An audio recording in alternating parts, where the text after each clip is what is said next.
శ్రీ మహాగణాధిపతే నమః శ్రీ గురుభ్యో నమః శ్రీ మహాసరస్వతే నమః. లక్ష్మీ నృసింహ మమదేహి కరావలంబం అని ముందుగా నరసింహస్వామి వారికి నమస్కారం చేసుకుందాం అన్నమాట. శ్రీమత్పయోనిధి నికేతన చక్రపాణే భోగీంద్ర భోగమణిరంజిత పుణ్యమూర్తే యోగీశ శాశ్వత శరణ్య భవాబ్ధిపోత లక్ష్మీ నృసింహ మమ దేహి కరావలంబం. ఒకానొకప్పుడు హిరణ్యకశిపుడు ప్రహ్లాదుణ్ణి శ్రీ మహావిష్ణువు ఎక్కడున్నాడు అని ధిక్కరించి అడిగితే ఇందుగలడందులేడని సందేహము వలదు చక్రి సర్వోపగతుండెందెందు వెదకి చూచిన అందందే కలడు దానవాగ్రణి వింటే అంటూ ప్రహ్లాదుడు సమాధానం చెప్పాడు. ఇక్కడున్నాడు అక్కడ లేడనే సందేహం వద్దు, ఆయన అన్ని చోట్ల ఉంటాడు, సర్వ ఉపగతుడు, ఆయన వెళ్ళని చోటు అంటూ లేదు, అన్ని చోట్ల ఉంటాడు. వెతకాలి, భక్తితో పట్టుకుంటే ఎక్కడైనా ఆయన దొరుకుతాడు అనగానే స్తంభంలో చూపిస్తావు అన్నాడు.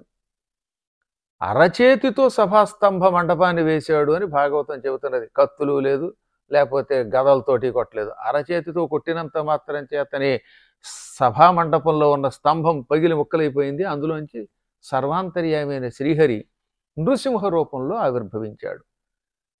మనిషి కాదు, సింహము కాదు, నరకేసరి ఆకారం, మంచి జూలుతో ఈ పైభాగమంతా సింహాకృతి, ఈ నడుము మొదలైనటువంటి పదార్థాలు చూస్తే మానవాకృతి, మళ్ళీ చేతి గోళ్ళవి సింహాకృతి. ఈ విధంగా సగం మనిషి సగం సింహం రూపంలో వెరసి నరసింహ రూపంలో స్వామివారు ఆవిర్భవించి చీల్చి చెండాడు, అవతల పారేశాడు హిరణ్యకశిపుణ్ణి.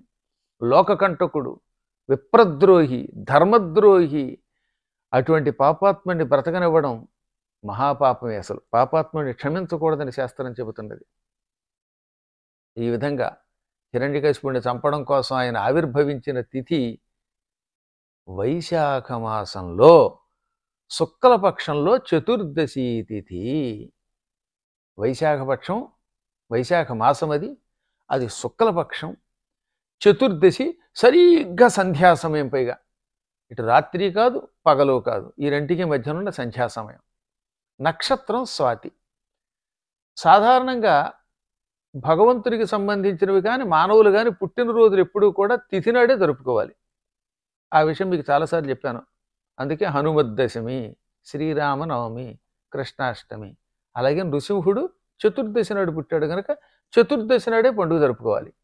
ఒక్క స్వామివారి విషయంలో బ్రహ్మాది దేవతలు చతుర్దశితో పాటు ఆయన స్వాతి నక్షత్రంలో ఆవిర్భవించాడు. ఆ రోజు స్వాతి నక్షత్రం ఉంది కాబట్టి స్వాతి నక్షత్రం కూడా పుట్టినరోజుగా జరుపుకోవచ్చు అన్నారు. అందుకే నరసింహస్వామి వారికి చతుర్దశి ఎంత ముఖ్యమో స్వాతి కూడా అంతే ముఖ్యం.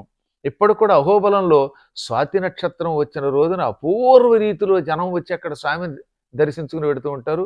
అప్పుడు అక్కడ జరుగుతున్న ఉత్సవాలు చూడడానికి 2 గడులు సరిపోవు, అంత బాగుంటుంది, అద్భుతంగా ఉంటుంది ఆ ప్రాంతం. కాబట్టి చతుర్దశి నాడు పుట్టినరోజు జరుపుకోవచ్చు, ఇటు స్వాతి నక్షత్రం నాడు జరుపుకోవచ్చు. అయితే ఎక్కువ మంది భక్తులు చతుర్దశికి ప్రాధాన్యం ఇస్తారు కనుక ఆ విషయాన్ని బృహస్పతి చెప్పాడు కనుక చతుర్దశి నాడు నృసింహ జయంతి జరుపుకుందాం. అది సాయంత్రం సంధ్యా సమయంలో ఉండాలి చతుర్దశి. అంటే పగలు త్రయోదశి ఉండి ఏ సాయంత్రానికో చతుర్దశి వస్తే 4 గంటల దగ్గర నుంచి అప్పుడు ఆ చతుర్దశి నాడు ఆ పండుగ జరుపుకోవాలి. ఈ పండుగను జరుపుకునే విధానం ఏమిటి? నరసింహస్వామి వారు ముందు మన పాపములను తొలగిస్తాడు. ఔహోమర్దన నృసింహ అని, అంటే పాపములను మర్దించి అవతల పారవేస్తాడు నరసింహుడు. పాప ప్రక్షాళనకి నరసింహుడిని మనం అర్చించాలంటే ముందు పవిత్రంగా స్నానం ఆచరించాలి. స్నానం కూడా సంకల్పం చెప్పుకుని స్నానం చేయాలట. అది పెద్ద కష్టం ఉంది, ఆచమనం చేయండి. ఆ తర్వాత మీ గోత్రం పేరు చెప్పుకోండి, తిథివార నక్షత్రాలు చెప్పుకోండి. పూర్తిగా సంకల్పం చెప్పుకునే శక్తి ఉన్నవాళ్ళు మమ ఉపాత్త సమస్త దురితక్షయ ద్వారా చెప్పుకోండి. ఏమీ లేకపోతే అయ్యా నా గోత్రం ఇది, నా పేరు ఇది, ఈ రోజు నేను స్నానం చేస్తున్నాను అని సంకల్పం చెప్పుకోండి. కుదిరితే నదులలో స్నానం చేయండి, సముద్రంలో చేయండి. ఏమీ లేకపోతే ఇంట్లో కూడా బకెట్లో ఉన్న నీళ్లలోనే ఒక్కసారి చేత్తో అలా తిప్పి పుండరీకాక్ష పుండరీకాక్ష పుండరీకాక్ష అని తిప్పి ఆ పుండరీకాక్ష నామస్మరణంతో ఆ నీళ్లతో స్నానం చేస్తే గంగా స్నాన ఫలితం వస్తుంది. అందరూ గంగకి వెళ్ళలేరుగా. ఏ అమెరికాలోనో ఒక ఆయన బాత్రూంలో స్నానం చేస్తున్నాడు. ఆ స్నానం చేస్తున్నప్పుడు బకెట్‌లోనో, లేకపోతే ఒక మగ్గులోకో నీళ్లు తీసుకొని, అందులో చెయ్యి పెట్టి, పుండరీకాక్ష స్మరణ చెయ్యండి. 3 సార్లు పుండరీకాక్ష, పుండరీకాక్ష, పుండరీకాక్ష అంటే అప్పుడు ఆ నీరు గంగా జలం అవుతుంది. ఆ నీళ్లు శిరస్సున పోసుకొని స్నానం చేస్తే వాడు గంగా నదిలో స్నానం చేసిన పుణ్యం పొందుతాడు. పవిత్ర నదులలో స్నానం చేసిన పుణ్యం పొందుతాడు. ఇలా స్నానం చేశాక తిలకధారణ చేసి, ఉతికిన బట్టలు కట్టుకుని, నిత్యార్చన చేసుకున్నాక, సంధ్యావందనాలు చేసుకున్నాక అప్పుడు నరసింహస్వామిని అర్చన చేయండి. స్వామివారికి అష్టోత్తర శతనామాలుంటాయి. ఆ అష్టోత్తర శతనామాలతో పువ్వులతో, ముఖ్యంగా ఎర్ర పువ్వులతోటి, గన్నేరు పువ్వులతో పూజ అంటే చాలా మంచిది గనక ఆ పూజ చేయండి. నరసింహస్వామి వారికి పానకం తప్పక నివేదన చేసి తీరాలి అని మంత్రశాస్త్రం చెబుతున్నది. ఈ పానకం వల్లే ఆయన శాంతి పొంది మనకి అశాంతి తొలగిస్తాడు. అందుకే ఇప్పటికి కూడా పానకాల నరసింహస్వామి ఉన్నాడు మంగళగిరిలో.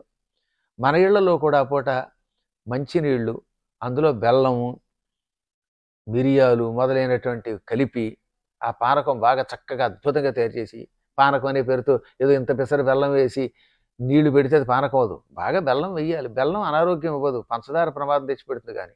ఇలాంటి పానకాన్ని స్వామివారికి నివేదన చేయండి. వడపప్పు అంటే పెసరపప్పు కూడా నానబెట్టింది నైవేద్యం పెట్టండి. చలివిడి పెట్టండి. ఆ తర్వాత పులిహార, దధ్యోదనము, పాయసాన్నము, ఈ 3 అన్నములు స్వామికి ప్రీతి. మీకు శక్తి ఉంటే 3 పెట్టండి. ఏమీ లేకపోతే స్వామి మాకు తోచింది నైవేద్యం పెడుతున్నాం అనండి. కానీ పులిహారను, దధ్యోదనము, పాయసాన్నం పెడితే అవకాశం ఉన్నవాళ్ళు అది మంచిది. ఎలాగో స్వామికి నివేదన చేసింది మీరే ప్రసాదంగా తింటారు. ఆదిశంకరాచార్యులు వారు రచించిన లక్ష్మీ నృసింహ మమదేహి కరావలంబం అని ఒక స్తోత్రం ఉన్నది. అది నేను చదివాను. యూట్యూబ్‌లో ఉంటుంది. వద్దిపర్తి పద్మాకర్ నృసింహ స్తోత్రం అంటే వస్తుంది. అది చాలా గొప్పది. లక్ష్మీ నృసింహ మమ నాకు కరావలంబం దేహి చేయూతనిమ్ము అని ఆ మగుటం. ఆయన మనకు చేయూతనిస్తాడు. అంటే సహకారం చేస్తాడు మనకి. అది గొప్ప స్తోత్రం. సంసారం అనే సముద్రం నుంచి బయట పారవేసి రక్షించేటటువంటి దివ్య స్తోత్రం అది. ఆ స్తోత్రాన్ని నృసింహ జయంతి నాడు, నరసింహస్వామి ఆవిర్భవించిన ఈ చతుర్దశి నాడు, లేక ఎప్పుడన్నా కుదిరితే ఆ స్వాతి నక్షత్రం నాడు జపం చేసిన, పారాయణం చేసిన, కనీసం విన్నా అటువంటి వాడికి ముందు ఆరోగ్యం బాగుపడుతుంది. అనారోగ్య సమస్యలు తొలగుతాయి. కాలిపోయిన చేతులు కూడా మళ్ళీ చర్మం యథాతథంగా వచ్చి బాగుపడిన వాళ్ళు ఉన్నారండి ఆ స్తోత్రం వల్ల. కాబట్టి తప్పనిసరిగా ఈ రోజున ఈ లక్ష్మీ నృసింహ స్తోత్రం వినండి. ఆ తరువాత ఈ రోజున స్వామివారికి పంచామృతాలతో అభిషేకం చేయడం. ఉత్సవమూర్తి ఉంటే మీ దగ్గర, ఇంట్లో అలాంటి విగ్రహం లేకపోతే పంచామృతాలు నివేదన చేసి తీర్థంగా తీసుకోండి. ఏదన్నా ఆలయాలకు కానీ లేకపోతే పీఠాలకు కానీ వెళ్ళండి. యథాశక్తిగా అర్చన చేయండి. ప్రహ్లాద చరిత్రని ఈరోజు వినడం చాలా పుణ్యప్రదం. దారిద్ర్యం తొలగాలి, తీవ్ర దుఃఖం తొలగాలి అనుకున్న వాళ్ళు ఈ రోజున ప్రహ్లాద చరిత్ర వినాలి. గురువుగారు చెప్పినటువంటి ప్రహ్లాద చరిత్ర యూట్యూబ్లో ఉంటుందిగా, ఈ పూట చక్కగా ప్లే చేసుకు వినండి. మీకు శక్తి ఉంటే మీరే ఇంట్లో పారాయణ చేసుకోండి భాగవతంలో 7వ స్కంధాన్ని. అది కూడా సూర్యాస్తమయ సమయంలో లక్ష్మీ నరసింహస్వామిని పూజ చేసి, పూజానంతరం భాగవతం వింటే 7 కోట్ల మహామంత్రం లక్ష్మీ నృసింహ మంత్ర జపం చేసిన ఫలితం వస్తుందట. లక్ష్మీ నరసింహస్వామి మూలమంత్రాన్ని 7 కోట్ల పర్యాయాలు జపించడం ఎవడి వల్ల అవుతుందండి? ఈ కలియుగ మానవులు ఆయువు ఎంత, వీళ్ళ బతుకంత. గట్టిగా రోజుకి 1000 సార్లే చేయలేరు. ఓ మనిషి 100 ఏళ్ళు బతుకుతాడంటే వాడు ఆయువు ఎంత అవుతుందన్నమాట? పోనీ 100 ఏళ్ళు బతుకుతాడు అనుకుందాం. సంవత్సరానికి 365 రోజులు. 365 పక్కన ఇంకో 2 సున్నలు పెట్టండి. అంటే 36,500 రోజులు బతుకుతాడు. 36,500లో చిన్నప్పుడు ముసలితనంలో ఎలాగో చేయలేము. మధ్యలో కనీసం 70 ఏళ్ళు చేసినా అటువంటి వాడు రోజుకి 1000 సార్లు చేస్తే మాత్రం గట్టిగా ఎంత అవుతుంది? అటువంటిది 7 కోట్ల పర్యాయములు లక్ష్మీ నృసింహ మంత్రం జపం మానవ మత్తుడు చేయగలడా? కానీ నృసింహ ఆవిర్భావ తిథి నాడు సంధ్యా సమయంలో స్వామిని పూజించి పువ్వులతోటి, కుంకుమతోటి, పంచామృతాలతోటి వీటితో అభిషేకించి పూజించి ఆయనకి పానకం నైవేద్యం పెట్టి ఆ ప్రసాదం తీసుకున్న తరువాత స్వామి కథ విన్నవాడు, స్వామి చరిత్ర పారాయణ చేసినవాడు 7 కోట్ల పర్యాయములు లక్ష్మీ నృసింహ మంత్ర జపం చేసిన ఫలితం పొందుతున్నాడు. అది ఎంత గొప్ప ఫలితం ఆలోచించండి. శత్రువులంటే ఈ కలికాలంలో భయం లేనివాడు ఎవడు ఉండడు. ఎందుకంటే అసలు అందరికీ ఏదో శత్రువు ఉంటూనే ఉంటాడు. నా మానాన్ని నేను పురాణం చెప్పుకుంటూ ఉంటే కూడా నాకు శత్రువులు తయారవుతున్నారు చూసారా. ఏదో నా పూజ నేను చేసుకుంటున్నా సరే దిక్కుమాల కామెంట్లు పెట్టే ఓ దరిద్ర బ్యాచ్ ఒక నలుగురు ఎదురు తయారయ్యారు. వాళ్ళ పని ఇంకెప్పుడు తిట్టడమే. నాకే ఏవి సంబంధం లేని రాజకీయాలతో సంబంధం లేని వాడికే ఈ గందరగోళం ఉందంటే ఉద్యోగాలు చేసుకునేటటువంటి వాళ్ళకి, ఆస్తులు ఉన్నటువంటి వాళ్ళకి, రాజకీయ నాయకులకి శత్రువుల పేడ ఎంత ఎక్కువగా ఉంటుందో ఆలోచించండి. మహానుభావులైన ప్రధానమంత్రులు కూడా తిట్టే కాలం ఇది. అటువంటి వాళ్ళకి శత్రు భీతి పోవాలంటే ఈ పూట ఏం చేయాలి? నరసింహస్వామిని గన్నేరు పువ్వులతోటి మందార పుష్పాలతోటి పూజించండి. కుదిరితే పారిజాత పుష్పాలతో పూజించండి.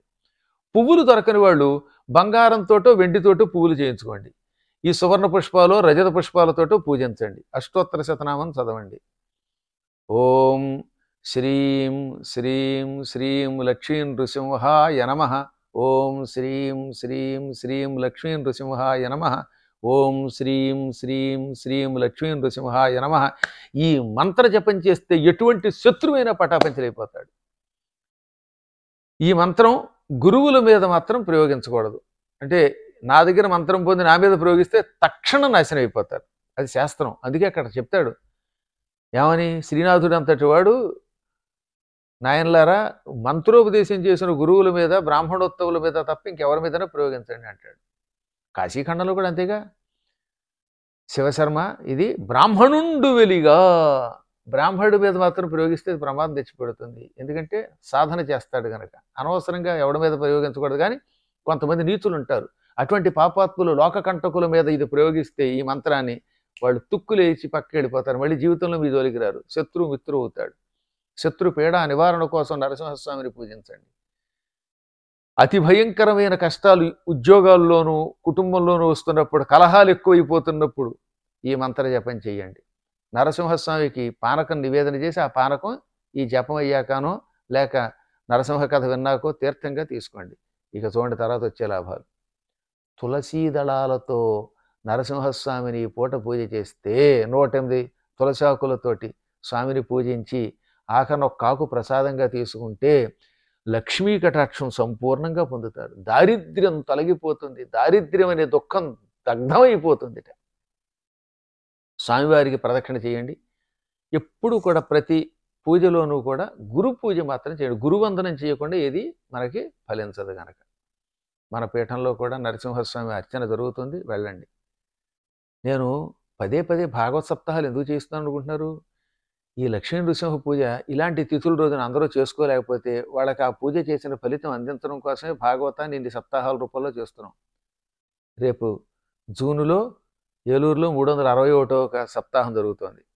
362వ సప్తాహం ఏమో ఇంగ్లాండ్లో మాంచెస్టర్లో జరుగుతోంది. వసుధ గారు చేయిస్తున్నారట అక్కడ.